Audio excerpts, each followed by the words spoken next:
ଚିକିଟି ନିର୍ବାଚନ ମଣ୍ଡଳୀର ମୋର ସମସ୍ତ ଗୁରୁଜନ ଭାଇ ଭଉଣୀମାନଙ୍କୁ ମୋ ନମସ୍କାର। ବନ୍ଧୁଗଣ, ଆଜି ସାରା ବିଶ୍ୱରେ କରୋନା ମହାମାରୀ ପୁରା ଭୟଭୀତ କରିଛି। ସାରା ବିଶ୍ୱ ଆଜି ହାହାକାର। ସେଥିପାଇଁ ଆମେ ସଚେତନ ହେବାର ଅଛି। ବନ୍ଧୁଗଣ, ମହାଭାରତ ଯୁଦ୍ଧରେ ଯେତେବେଳେ ଅଶ୍ୱତ୍ଥାମା ଏକ ଅସ୍ତ୍ର ପ୍ରୟୋଗ କରିଥିଲେ, ସେହି ସମୟରେ ପ୍ରଭୁ ଶ୍ରୀକୃଷ୍ଣ ସମସ୍ତଙ୍କୁ କହିଥିଲେ ଯେ ନିଜ ଅସ୍ତ୍ର ତଳେ ରଖିଦିଅ। କାରଣ ପ୍ରଭୁ ଶ୍ରୀକୃଷ୍ଣ ଜାଣିଥିଲେ ସେ ଅସ୍ତ୍ରର ନାମ ହେଉଛି ନାରାୟଣ ଅସ୍ତ୍ର। ସେ ଅସ୍ତ୍ର ତାଙ୍କୁ ହିଁ ଯାଇ ଭେଦ କରିବ ଯେଉଁମାନେ କି ନିଜ ହାତରେ ଅସ୍ତ୍ର ଧରିଥିବେ। ସେଥିପାଇଁ ଶ୍ରୀକୃଷ୍ଣ ନିଜ ବୁଦ୍ଧିର କରାମତିରେ ସମସ୍ତଙ୍କୁ କହିଥିଲେ ଅସ୍ତ୍ର ତଳେ ରଖିଦିଅ। ଯେତେବେଳେ ନାରାୟଣ ଅସ୍ତ୍ରର ପାୱାର କମିଯିବ, ଅଟୋମେଟିକ୍ ସମସ୍ତେ ଆମେ ସେଭ୍ ହେଇଯିବା। ସେହିଭଳି ଭାବରେ କରୋନା ଭାଇରସର ମଧ୍ୟ କିଛି ସମୟ ତା'ର ପାୱାର ଅଛି। ସେହି ସମୟରେ ଯଦି ଆମେ ନିଜେ ଶ୍ରୀକୃଷ୍ଣଙ୍କ କଥା ଅନୁସାରେ ସତର୍କ ରହିବା, ସୁରକ୍ଷିତ ରହିବା, ନିଜେ ନିଜ ଘରେ ରହିବା, ନିଜ ହାତକୁ ସବୁବେଳେ ସଫା ରଖିବା,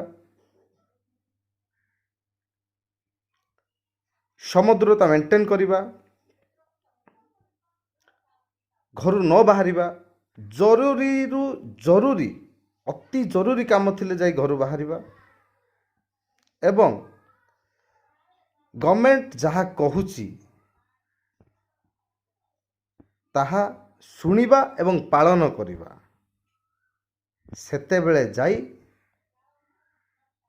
ଆମେ ଏ କରୋନାରୁ ରକ୍ଷା ପାଇବା ଏବଂ ଏ କରୋନାକୁ ପରାଜୟ କରିପାରିବା।